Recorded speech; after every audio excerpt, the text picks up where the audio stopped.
Police and private security throng every entrance but one. Steel barriers line the streets. Students pack up belongings in their cars and leave for home.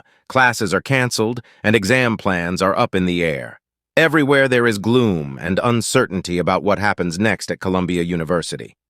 Students told the BBC that the university's decision to call in police to clear a Gaza protest late on Tuesday, leading to a raid on the occupied Hamilton Hall and hundreds of arrests, has left the college community shattered. The university president, Nemat Shafiq, said that it was with great regret that she ordered the police raid against students and others she said had infiltrated the protest. It would take time to heal, she added in a message in the operation's aftermath. For students of this prestigious school in Manhattan, New York, how long is unclear. It definitely feels like things are scattered, said Anna Oakes, a graduate journalism student at Columbia University who covered the removal of protesters from Hamilton Hall on Tuesday evening. There's this feeling of scramble in the aftermath. After a night of chaos and confrontation, the clearest reminder of the protests on Wednesday morning were waterlogged flyers littering streets alongside the campus perimeter. One promised that protest organizers will not stop, we will not rest. Students who remained said they were left mystified about plans for their finals, and even whether dining services would be brought back fully. While others speed off in cars packed with possessions, Will Parkinson, a 20-year-old environmental studies student, described his feeling, weird limbo. "We're not sure what to do," he said, and recounted how he watched from a friend's dorm window as police stormed Hamilton Hall.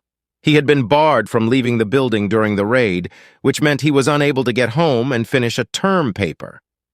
Mr. Parkinson said the school had given students money to spend at nearby restaurants because they had to limit staff who would normally operate the university's cafeterias. He had left campus to eat and was not sure when he would eventually write that paper. Others continued to peacefully protest, walking near the new steel barriers, holding slogans including "Cops Off Campus" and "Student Power v. Israel Power."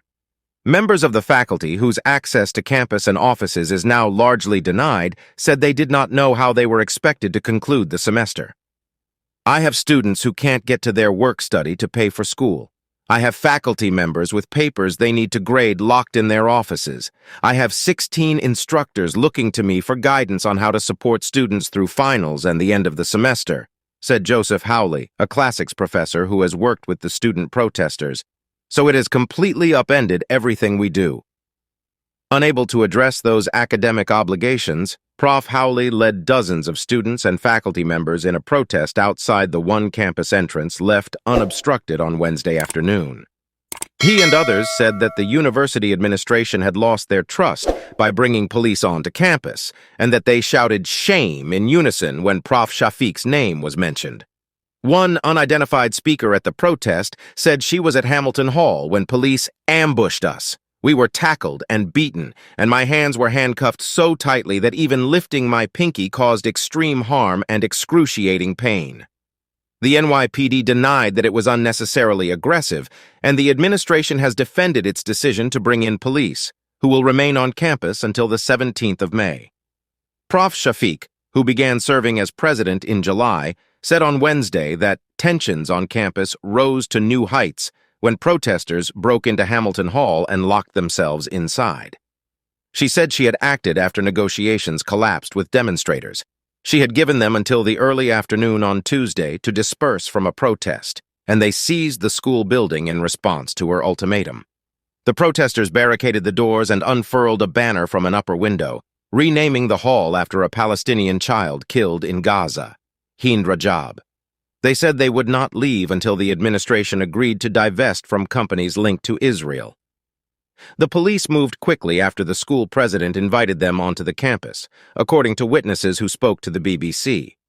They closed streets north and south of the school, brought in military-style equipment, barred all the school's building's doors, and broke through a chain of students who, out of solidarity with the occupiers, had linked arms around the perimeter of the hall. Meghnad Bose, a 31-year-old journalism graduate student at Columbia University, witnessed the NYPD raid on Tuesday night and said police acted rough and aggressive with the protesters. Kindly like, subscribe, and share your thoughts in the comments section.